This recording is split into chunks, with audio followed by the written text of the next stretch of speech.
Good morning, this is Sakalam. Okay,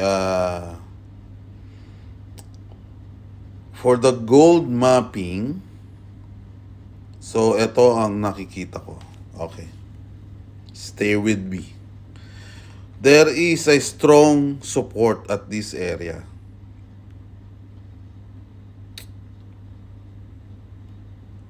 Okay?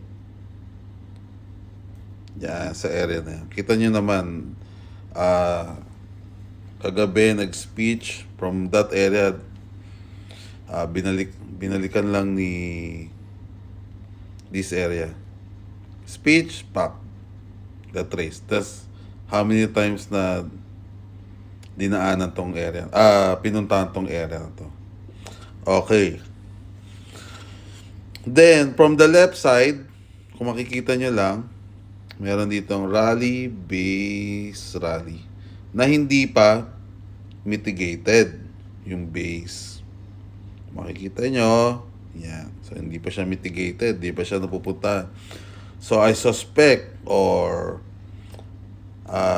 sa pakiwari ko, ang gold ay maaaring bumagsak hanggang 26.48 bago lumipad.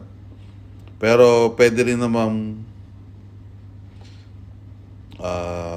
puntahan niya ng buo. Pero hindi na. Siguro hanggang dito na lang kasi from here, meron ng resistance, support, then hindi na pupuntahan itong area na to. So, tingin ko hanggang dito o hanggang 50% nitong base ang pupuntahan ni gold bago umakyat ulit. So, yun lang naman ang nakikita ko base sa chart na to. Alright?